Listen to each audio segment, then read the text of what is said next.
ladies and gentlemen. Those who are young and beautiful, you come up here and sit beside your brother. So that you will be protected. I was on my way from the banana growers. Tumawag si Andanar and asked me if I could just give about 3 sentences about what I intend to do. Yung isang gabi, tinanong niya ako, how would you rate yourself? I said, 6 on a scale of 10. And the following day, I read in the papers that I was hitting 74, 2 points shorter than President Ramos when he became the president. Alam mo, sabi ko, I'm not into ratings. Wala talaga ako. Everybody, lahat ng taga Davao na kilala ako. And even until now, I just gave the order for all of the country to not to put up posters on my face. Dito sa Davao, hindi talaga nangyari yan. Even during election time. I do not. Yung mga project, akin ito, akin. No such thing in Davao. And no display of whether you find me handsome or ugly. I just don't want my face being posted there everywhere. Ang akin naman, yung Vice Mayor, you should have invited him to teach about business. Itong Vice Mayor, ayaw ko kung anong natapos niyan. Home economics or hotel HRN. Ang gusto ko lang talaga noon, kasi mahilig ako magligaw ng magagandang babae. Ang magagandang babae, wala namang hilig sa akin. I wrote them a letter. Tapos na ha.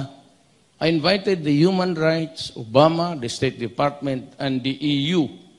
Come here, investigate me. Halika dito. Halika, magsuwara. But,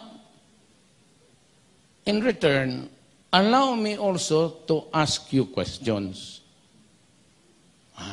Sabi ko, para tabla. I mean, you cannot have your cake, pin me down, and eat it too. Ano kayo? Siniswerte kayo mga buang. You think that you are brighter than me. Yan ang problema. Kala siguro niyo puti kayo na dito kayo sa akin. Sabi nila, first round pa lang, I murdered 1,800 or 700. Ngayon, I'll just tell him, who was my 10th victim? What was his name? What did I kill him? For what and how? Hindi ako sagot, si putang ina, umuwi ka na animal kasi paeng kita dyan ngayon. Huwag mo akong bullshitin. Hindi mangyayari, mas bright sila sa atin. Maniwala kayo. Ako ganito lang ako 17. I said I assembled men of mga mga cum laude ito. Tugade was Mon was I think cum laude ka mo, no? Tugade was valedictorian. Magna yan, cum laude. Pit Aguirre. Mga classmate ko yan. Basta naman ang kilala ko. Si Dulay Asaver, mahusay yan. Is an honest man. Bebot Bilio, medyo kasama ko sa inuman yan. Kaya tabla lang ang grado namin. But all others, Sunny Dominguez, the owner of this hotel, we are neighbors, same subdivision. Kababata ko talaga ito. Grade 1 kami, valedictorian na to. Nag-graduate yan kung saan-saan. Studied in UCLA. Wala yan, mahusay yan.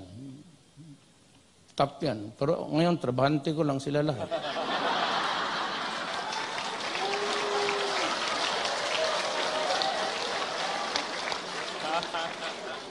Ako 75 lang.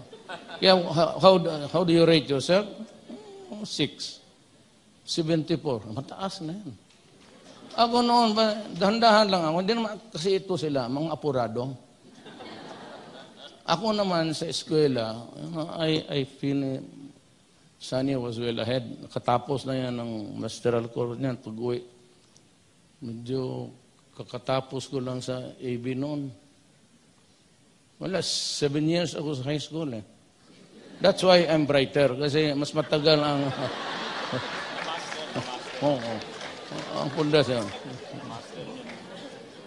Sa College of Law, ang investment namin dyan yan sa Ligarda pati ang Ligarda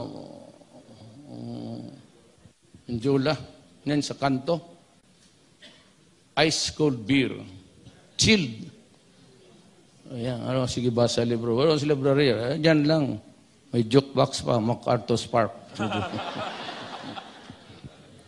Kaya yung walang ibang tao dito sa Davao makanta ng akong MacArthur's Park. Ako lang. Oh, really? Totoo, ako lang. Yung talagang kanta. Batos.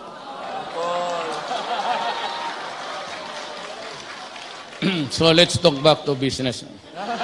Shut up, guys. Ganito na lang. If I get to have additional money outside of government sources, you will have a part of it. Yung sa ano.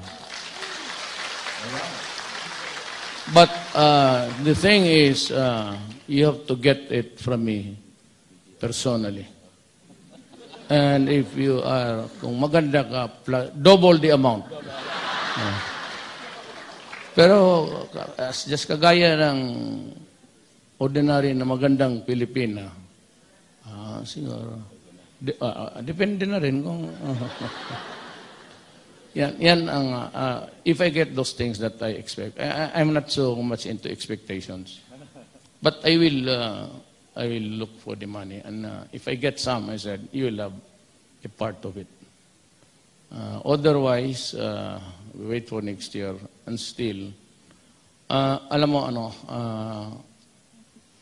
malapit sa akin yung, ayaw ko magpadrama, pero anak lang din ako ng mahirap.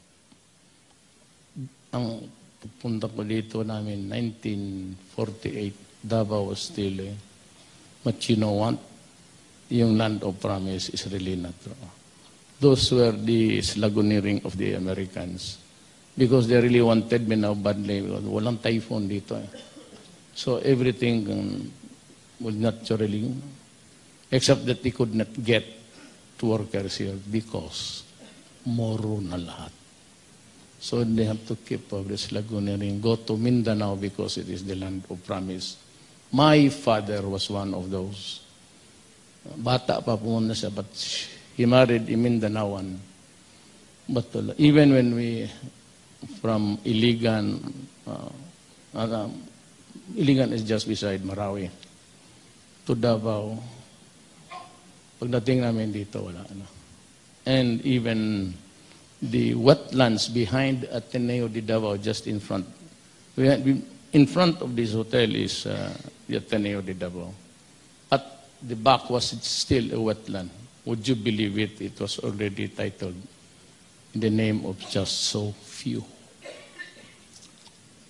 Ang karamihan dito sa Mindanao, they got 1,000, though the advent of land reform, 1,000 hectares, 500. Those were the Americans who never went back to America. And yung mga Spaniards, tawag nila, insulares. Yung nandito na nagsettle dito, yung mga anak nila. Yun ang tawag na insulares. Kami yung mga Tibo, wala. Wala talaga.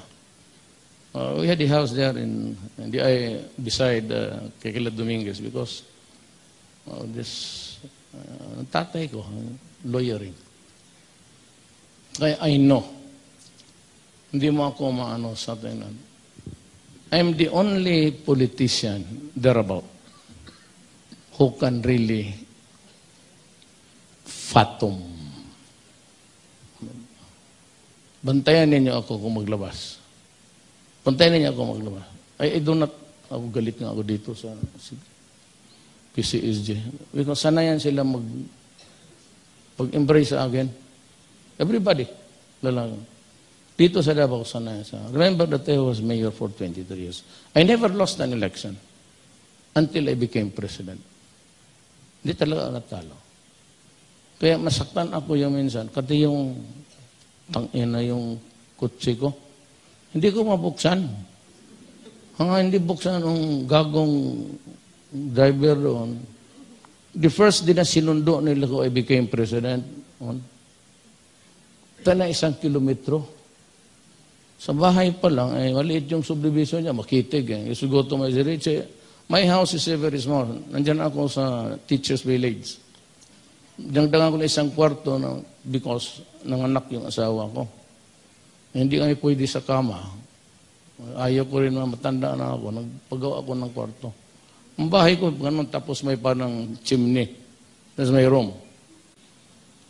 So, may anak na ako ng mahirap. But hindi ako yumaman hanggang ngayon. But in the process, I got the best of politics.